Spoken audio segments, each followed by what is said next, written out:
Assalamualaikum warahmatullahi wabarakatuh. Kalian tahu nggak banyak orang sering salah paham tentang topik ini. Nah, di video ini kita bakal luruskan semuanya. Sebelum itu jangan lupa like, comment, share, dan subscribe video ini. Yuk kita mulai.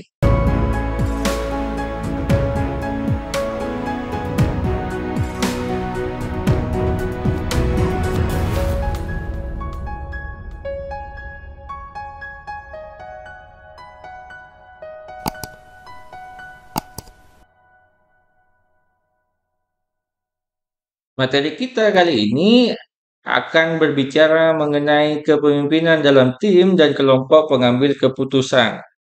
Bersama saya, Alvin Arifin. Sebelum kita memulai materi inti kita, sebaiknya saya memperkenalkan diri terlebih dahulu. Nama lengkap saya adalah Alvin Arifin. Email alvinarifin@unibamadura.ac.id. Email personal saya adalah mail@alvinarifin.com. NIDN 0728119104. Sinta ID 6701866. Scopus ID 59747968600. Website saya adalah alvinarifin.com. Materi ini dapat diakses di lms.alvinarifin.com. Kemampuan akhir yang diharapkan, yang pertama, mahasiswa memahami peran pemimpin dalam dinamika tim dan kelompok keputusan. Yang kedua, mahasiswa mampu mengidentifikasi tahapan perkembangan tim dan gaya kepemimpinan yang sesuai. Yang ketiga, mahasiswa dapat menjelaskan tantangan kepemimpinan dalam konteks kolaboratif. Yang keempat, mahasiswa dapat menganalisis cara pemimpin meningkatkan efektivitas tim. Bahan kajian kita pada materi kali ini, yang pertama, fungsi kepemimpinan dalam tim. Yang kedua, proses pengambilan keputusan kelompok. Yang ketiga, model perkembangan tim. Yang keempat, konflik dan koordinasi dalam kelompok. Yang kelima, pengaruh struktur, komunikasi, dan norma tim terhadap kepemimpinan. Kepemimpinan dalam konteks tim memerlukan pemimpin untuk mengkoordinasi, memfasilitasi, dan menginspirasi. Jadi, fungsi dari pemimpin adalah bagaimana mengkoordinasi para pengikutnya, kemudian mengkoordinasi tugas-tugas yang harus dikerjakan oleh pengikutnya. Kemudian, selain mengkoordinasikan tugas dan para pengikut, juga memfasilitasi mereka dalam menyelesaikan tugas, dan tentunya menjadi inspirasi bagi para pengikutnya. Kemudian peran pemimpin lebih bersifat kolaboratif dan fasilitatif dibanding hierarkis. Jadi, seorang pemimpin harus mampu berkolaborasi dengan para pengikutnya atau orang-orang yang dipimpinnya. Dan juga harus mampu memfasilitasi mereka dibanding dengan hierarkis ya. Hanya sebatas posisi saja. Ya, hanya sebatas posisi. Ya, kemudian tim yang efektif memiliki tujuan bersama, komunikasi terbuka, dan komitmen yang kolektif. Nah, ini dapat dirumuskan ketika menyusun yang namanya visi organisasi ya. Karena dalam organisasi harus memiliki tujuan bersama ya. Tujuan bersama, tidak boleh memiliki tujuan-tujuan pribadi. Nah, agar sampai ke tujuan yang bersama secara efektif, maka perlu adanya komunikasi yang terbuka. Hal ini dilakukan untuk meminimalisir yang namanya konflik di sini. Salah satunya adalah misalnya konflik kepentingan. Kemudian ada komitmen yang kolektif, komitmen untuk menyelesaikan tugas secara bersama-sama, bukan secara parsial ya. Nah, fungsi utama pemimpin tim yang pertama menentukan arah dan tujuan tim. Nah, ini tentunya terumus pada visi organisasi yang dirumuskan oleh seorang pemimpin tentunya. Kemudian menjaga dinamika dan motivasi tim. Nah, ada dinamika, ya, ada proses di dalam kepemimpinan. Kemudian tetap menjaga motivasi tim agar tim mampu bekerja dengan sepenuh hati, agar tim mampu mengeluarkan segala kemampuannya dalam menyelesaikan tugas yang telah diberikan oleh pemimpinnya. Yang ketiga, mengelola konflik dan perbedaan. Ya, ketika karakteristik individu-individu dalam tim yang berbeda-beda, dimungkinkan adanya konflik di situ ya. Sehingga bagaimana seorang pemimpin mengelola konflik tersebut dan perbedaan-perbedaan yang ada di dalam organisasi. Contohnya perbedaan karakteristik tadi, kemudian misalnya perbedaan pendapat juga bisa menimbulkan yang namanya konflik di situ. Kemudian memfasilitasi komunikasi dan koordinasi. Nah, komunikasi penting untuk meminimalisir konflik tadi sehingga ketika ada konflik dapat segera terselesaikan, tidak mengganggu aktivitas tugas yang diberikan oleh pemimpin di dalam organisasi. Dan juga koordinasi sehingga tidak ada miskomunikasi dan miskoordinasi di sini.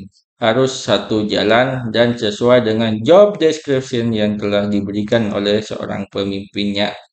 Kemudian mendukung pengembangan anggota tim. Jadi setiap anggota tentunya ingin berkembang ya. Jadi seorang pemimpin harus memfasilitasi ya, proses perkembangan dari anggota-anggota timnya ya. Karena seorang pengikut juga ingin berkembang dan organisasi tentunya juga ingin berkembang. Oleh sebab itu, ketika ingin mengembangkan organisasi, maka individu-individu yang ada di organisasi juga harus berkembang di situ.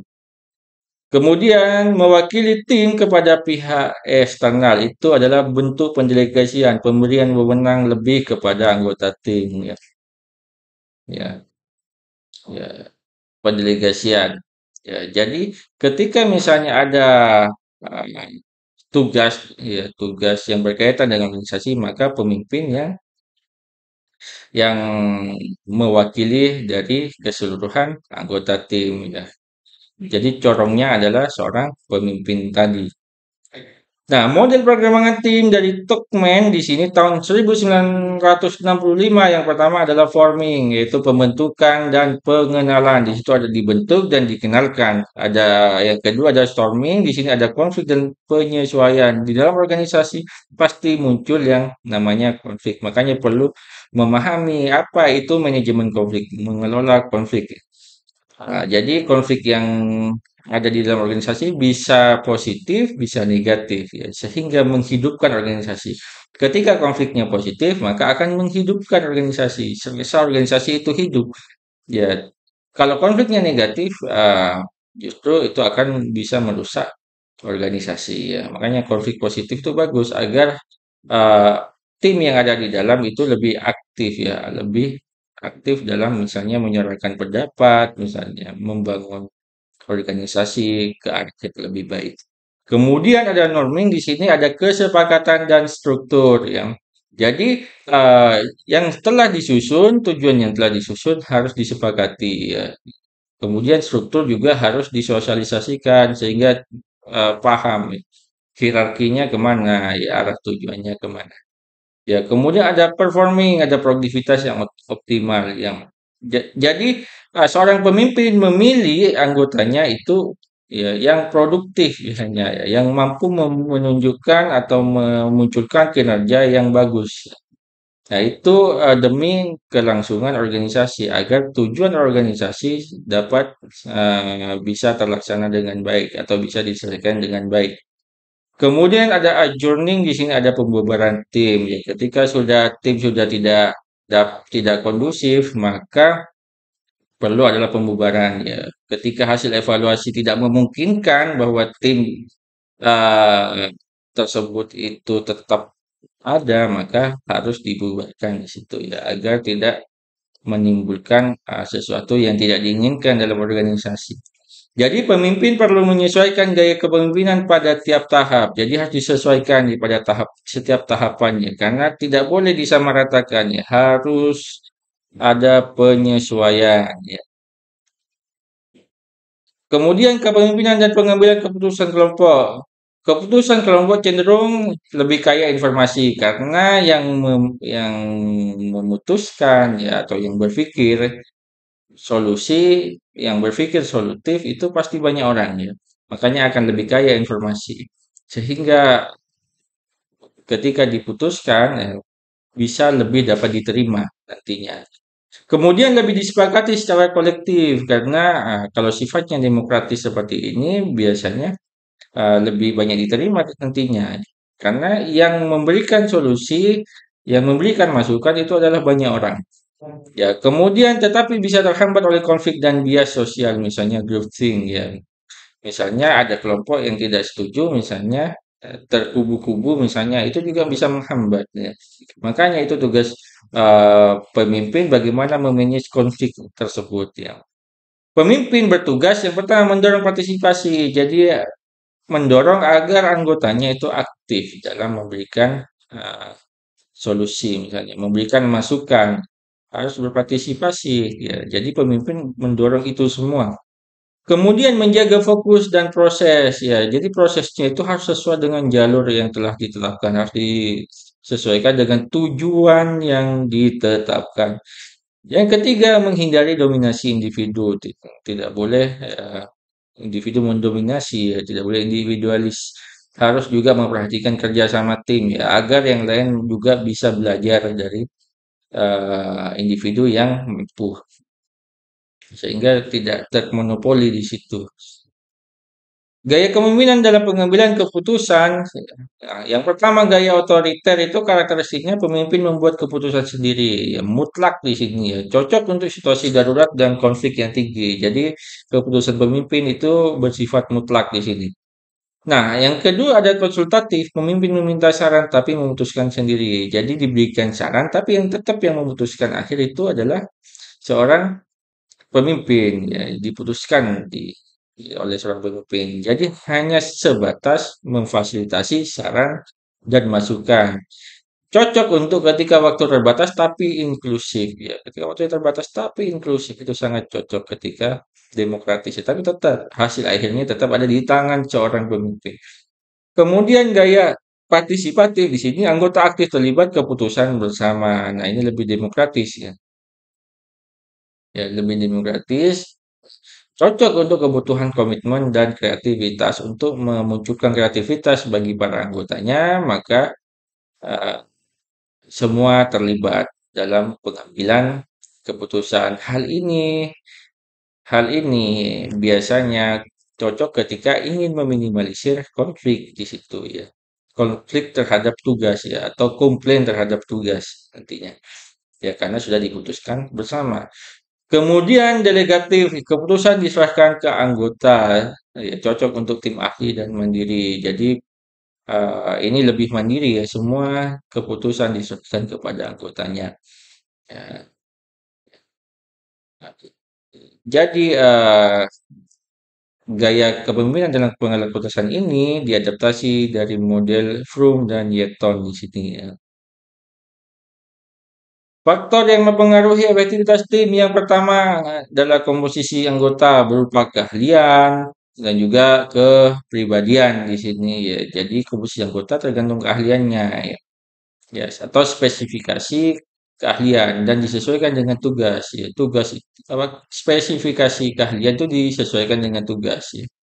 Jadi tugas itu harus didelegasikan kepada orang yang benar-benar ahli di bidang tersebut ya. Kemudian kepribadiannya, ya, harus cocok dengan kepribadian yang diberi tugas. Kemudian yang kedua normatif, aturan tidak tertulis yang memandu perilaku. Di sini ada norma, sesuatu yang disepakati tapi tidak tertulis ya. Tergantung dengan norma-norma tim di situ ya. Disepakati tapi tidak tertulis ya.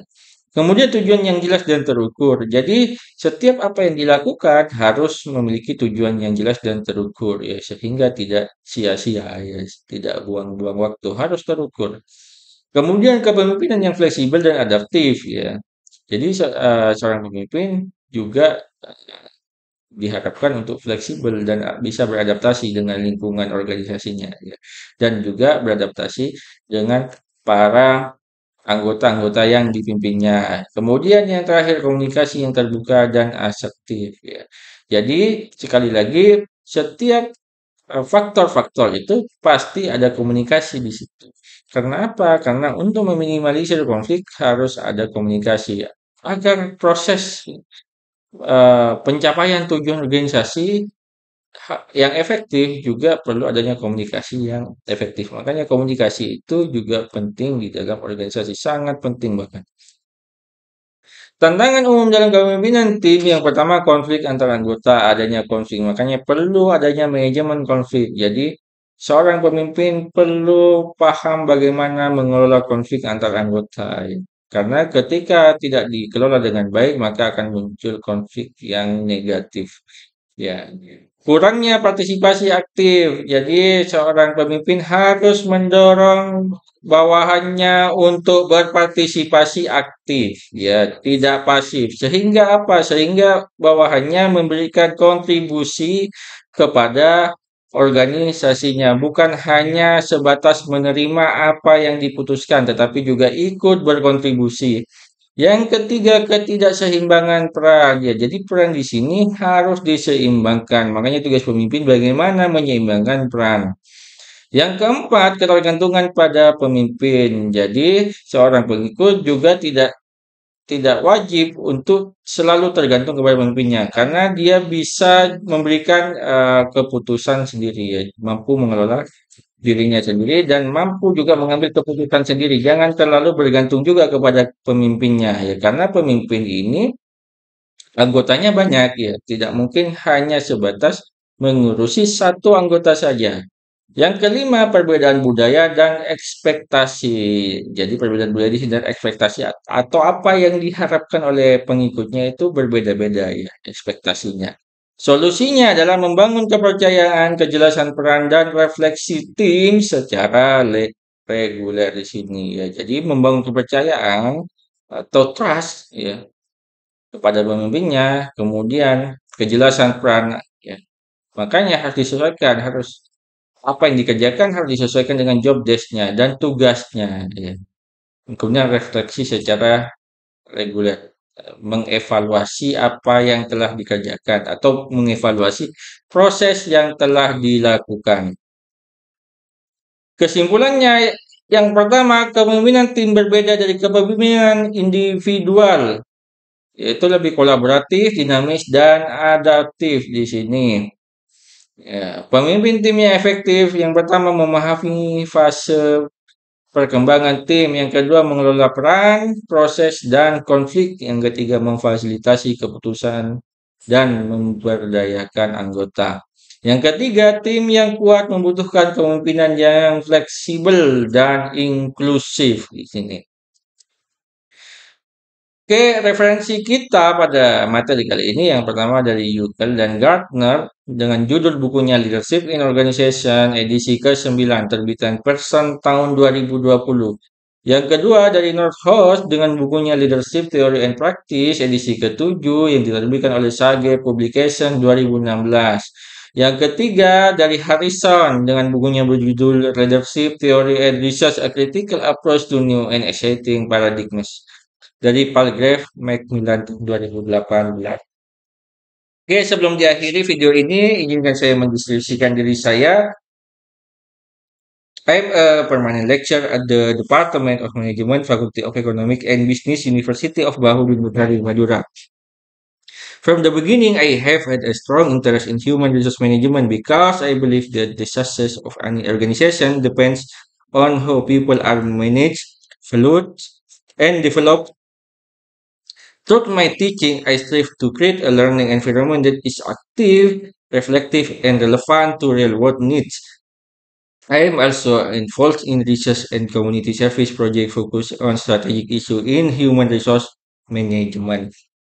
Oke, itu video pada materi kali ini. Kita berjumpa lagi di materi kita selanjutnya di video-video selanjutnya dan jangan lupa like, comment, share, dan juga subscribe video-video ini dan video-video lainnya. Kita berjumpa di lain video.